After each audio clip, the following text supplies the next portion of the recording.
সমূহ ৰাইজলৈ নমস্কাৰ। জোনাইৰ বিশিষ্ট সংগীত শিক্ষক তথা সংগীত শিল্পী অজয় ফুকন আজি বিগত কিছুদিনৰ পৰা তেখেতে বৃক্কৰ এটি দুৰাৰোগ্যৰ ৰোগত আক্ৰান্ত হৈ পেলাই অসমৰ বিভিন্ন জেগাত চিকিৎসাধীন হৈ আছিলে। যদিও তেওঁ ইয়াত আমাৰ কোনো সুফল লাভ নকৰিলে, সেইবাবে লগ বন্ধুৰে কিছু সাহায্য গ্ৰহণ কৰি তেওঁ বহিৰাজ্যলৈ উন্নত চিকিৎসাৰ বাবে আজি তেওঁ ৰাওনা হৈছেগে।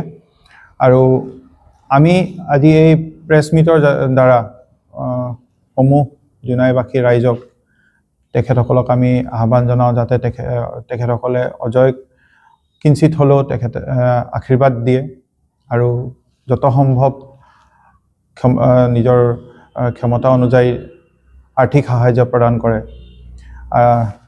এই আমি ৰাইজলৈ আহ্বান জনাইছোঁ। আৰ্থিক সাহায্য যিসকলে প্ৰদান কৰিব বিচাৰে একাউণ্ট নম্বৰটো মই কৈ দিছোঁ। একাউণ্ট হোল্ডাৰৰ নাম হ'ল অজয় ফুকন।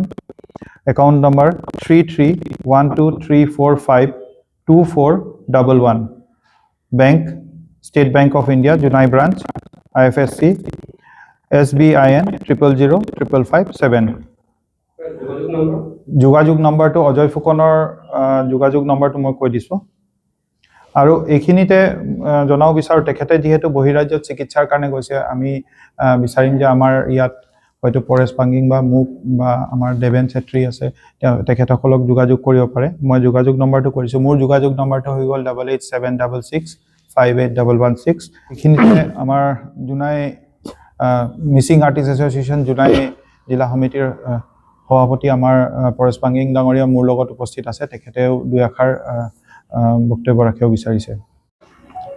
আজি হঠাৎ আমি গম পোৱাৰ পিছত আমাৰ সংগীত শিল্পী এজন অতীতই আমাৰ মাজৰ এনেকুৱা এটা সমস্যাত খবৰ পাই আমি খুবেই আমি মৰ্মাহত হৈ আছোঁ আমি শিল্পী সমাজে। গতিকে এনে এটা বেমাৰৰ পৰা আমি কি উপায় পাম, এই হিচাপত আমি কেইবাজনো আমাৰ মিচিং হওক আমাৰ যিমান শিল্পী সমাজৰ মাজত অসমত আমি চাইছোঁ আৰু পাই আহিছোঁ জনসাধাৰণৰ মৰম চেনেহ। গতিকে আগে পিছে এনেকুৱা কৰিছোঁ। আমি লেখন কুম্বাং বৰ্তমান সুকলমে আৰোগ্য লাভ কৰিছে আমাৰ লেখন কুম্বাং, আৰু এনেকুৱাই আমি কেইবাজনো কৰিছিলোঁ। ঠিক আমি আমাৰ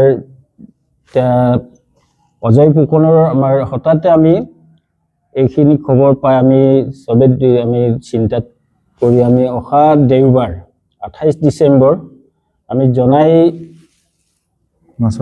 নাচাৰ চুকতে আমি দেওবাৰ দিনটো ৰাতিপুৱা 10টা বজাৰ পৰা যিমানখিনিলৈ আমি পাৰোঁ আমি ধেমাজি আৰু জোনাইৰ যিমান শিল্পী আছে আমাৰ বাদ্যযন্ত্ৰ আৰু সংগীত শিল্পী গীতিকাৰ সুৰাকাৰ আৰু ফিল্ম জগতৰ আমি কেইবাজনো আমি উপস্থিত হ'ম। গীত পৰিৱেশনৰ যোগেদি আমি ৰাইজৰ ওচৰত আমি ৰজৰ এটা সিদ্ধান্ত লৈছোঁ। ৰাইজৰ মৰম চেনেহ আশীৰ্বাদ আমি যিখিনি দান বৰঙণি পাই এইখিনিক আমি যথেষ্ট, এইখিনিয়ে আমাৰ যথেষ্ট বুলি আমি শিল্পী সমাজে ৰাইজৰ অবিহনে আমাৰ শিল্পী সমাজ নহয়। ৰাইজৰ মৰম চেনেহ আমাক জীয়াই ৰাখিছে আৰু ভৱিষ্যতে ৰাখিব বুলি আমি এইখিনি কাৰ্যসূচী আমি হাতত লৈছোঁ। ৰাইজক আমি আপোনালোকৰ মিডিয়াৰ যোগেদি সংবাদ মেলৰ যোগেদি আমি এইটোৱে আহ্বান জনাইছোঁ, দেওবাৰ দিনটোত সকলোৱে আহক। আমি গীতৰ শৰাই আগবঢ়াম অজয় ফুকনৰ আৰোগ্য কামনাৰ্থে। দান বৰঙণি যোনে যেনেকৈ পাৰে আমাক আৰ্থিকভাৱে আগবঢ়াবলৈ আমি ৰাইজক আহ্বান জনাইছোঁ।